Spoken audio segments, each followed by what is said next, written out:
This is Sidra and SEDRIK and on comparative reasoning, and we're going to quickly talk about the Supreme Court. They're on a tear. They just ruled in the case where I think it was 2015. This coach at a high school, don't quote me, I don't have an article in front of me. Coach at a high school, he took it upon himself to pray after games, typically on the 50-yard line, and I think, he invited his team or other team to pray with them if they wanted to. I don't believe it was mandatory, but it does call into question the separating church and state, not having church and prayer in school. So he got suspended or fired from his job.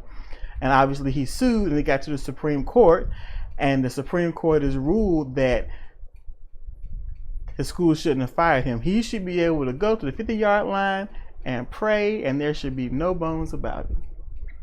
That was the ruling they sent down. So that's gonna be a problem, because there are so many people who just can't wait to have our children and yours praying in every class, praying before the test, praying afterwards, praying before the lunch, praying afterwards, praying before they get on the fucking bus, praying when they get home. And school's not the place for it. It's not. You want to pray? Pray at home. That's what it's for. I thought a relationship with God was to be personal. Keep your personal relationship at home, because not everybody prays to the same God, and not everybody prays to a God. You have more to say? Muslim people aren't bringing their prayer rugs to school and laying them out in the middle of the class. It's time to pray. No, they don't do that. And if they did, y'all would have a holy damn fit. So this has got a lot of negative implications.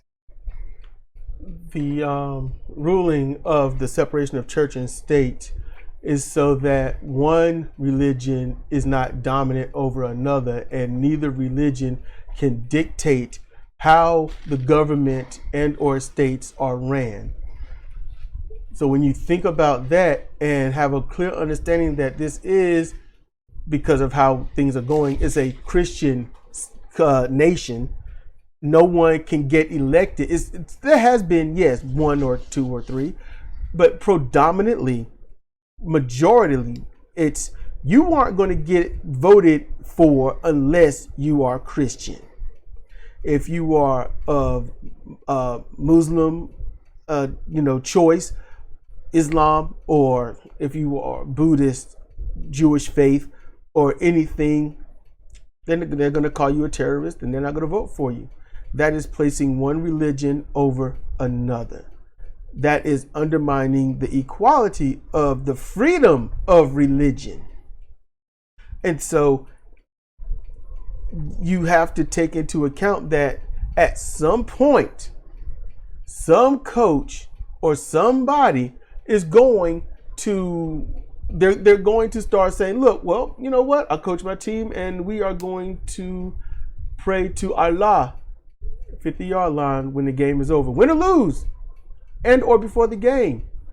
Or you're going to have those people of Jewish faith or Islamic whatnot, and they're going to say, class time, everybody, it's time to pray for Allah, or whichever that they wish to pray for, whichever deity, whichever whatnot they pray for. And parents are going to lose their mind, as Sidra was saying. They're going to lose their mind. And if you are someone that understands what it means to be undermined, to not be validated, to not be listened to, then you are obligated to understand how this is wrong on the Supreme Court. Because you can't be a hypocrite and then be mad at anybody for reneging on their word. You can't do that. And here is something else to consider. This ruling comes on the heels of the overturning of Roe v. Wade, conservative Republican packed Supreme Court. The people who put these people on the Supreme Court are put into office by the people who are the evangelical Christian Republicans. They are the ones who don't want abortion. They are the ones that do want you to have your kids praying in school, hopefully to their God, not to yours or none, just to theirs, because that's how they roll. And unfortunately, they are the ones that always consistently vote. I want to throw something out there. These priests and preachers and whatnot running rampant, molesting sexually, intercourse-wise, young boys, even up into their early teens. And they don't really suffer for it. They just get moved to another area and work there. Start all over again. Okay, you know why they was having sex with these boys? It's a twofold attack. Number one, they probably have same-sex tendencies. Number two, they're not going to get them pregnant. So you've got your sexual pleasure and no child to come of it for evidence. It's their word against the man or woman of God. So what happens? Oh, Roe versus Wade is overturned and abortions can't be had, and now they're going to implement laws, because it's not going to take time to codify these. They're going to get these laws up. It ain't going to be a bill but a hot second, so that you can't leave the state when you get pregnant. What's going to happen? Because now they can say, well, if it's a little girl that's 9.5, 10.5, 11.5, don't say anything. It'll be against God. It'll anger God. You don't want to do that. Take their time, groom them, break them in, get it nice and good. The girl gets pregnant. We don't know who the father is, because it ain't going to be the father that admits it. So what happens? Well, we don't know who these girls are having sex with. It seems like girls are just, being promiscuous. It must be the same couple of boys or something. I wish they'd say who it is. Well, we can get DNA tests.